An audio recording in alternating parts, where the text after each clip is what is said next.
اردو ادب میں ایک مقام رکھنے والے معروف افسانہ نگار سلام بن رزاق لکھتے ہیں،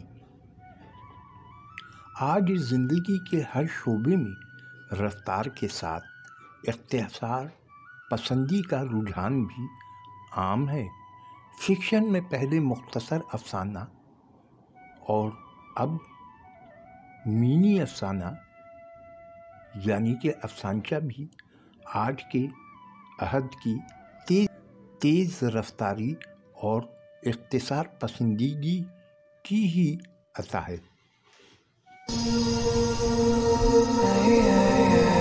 مصنف ہیں سید صداقت حسین۔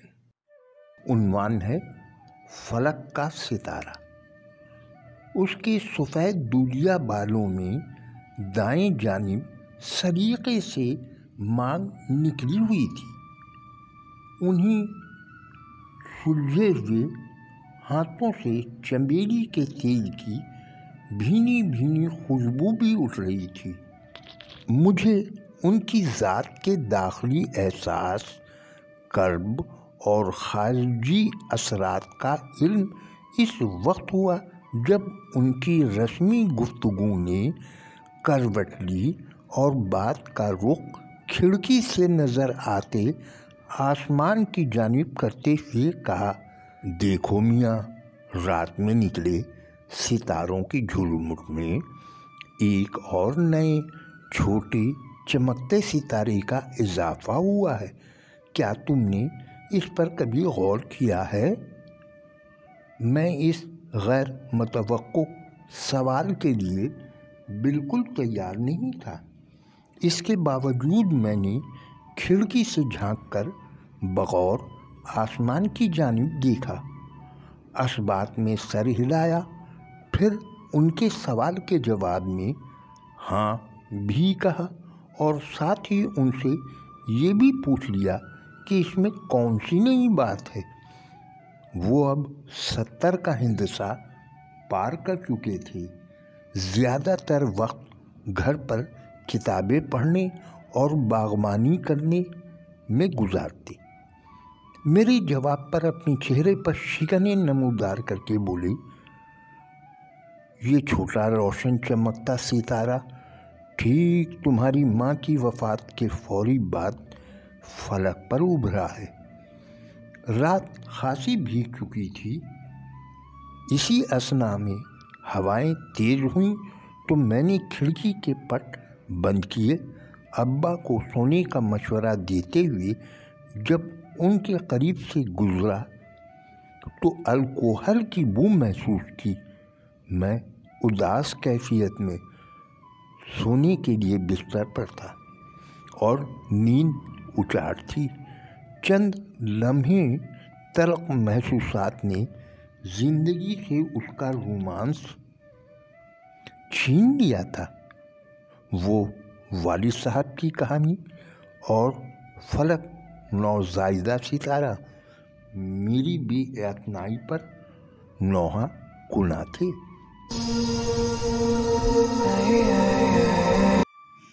سلمیٰ صنم کے افسانے خوب ہوتے ہیں، پڑھیں تو پڑھتے جائیں۔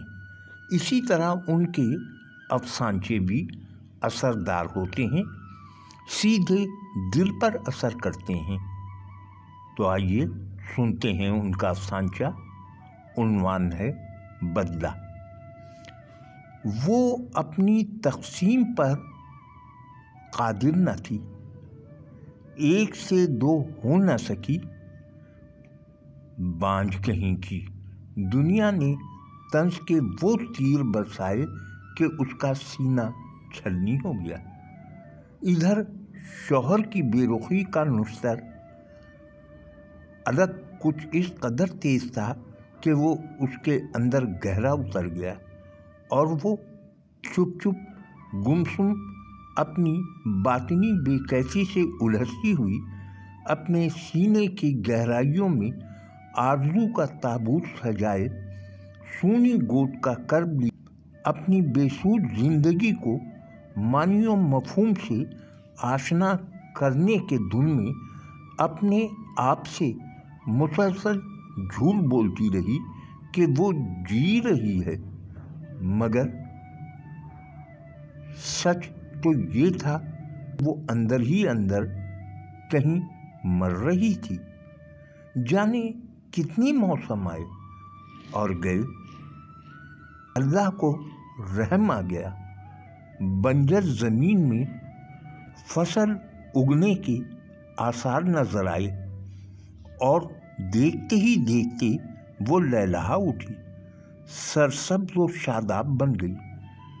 پھر تو اس نے اپنے جسم کے ٹکڑوں کے ڈھیر لگا دیے اور اپنے خونی جگر سے سینچ کر انہیں پروان چڑھایا، حتیٰ کہ وہ چھتناور درخت بن گئے۔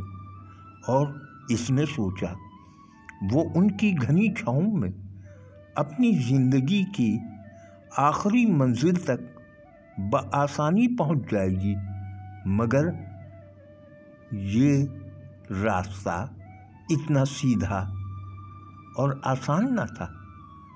زندگی بھر کی اذیت، کلفت، ریاضت اور مشقت کا یہ بدلہ ملا کہ آج وہ ایک بوسیدہ سی کھٹیا پر دراز اپنا سڑتا گلتا گھلتا جسم لیے بلکتی سسکتی تنہا کسی لکڑی کی طرح چٹک چٹک کر سرد راکھ ہو رہی تھی، اور شہر کے اس گنجان علاقے میں واقع اس کا یہ پشتینی مکان باہر سے مقفل تھا۔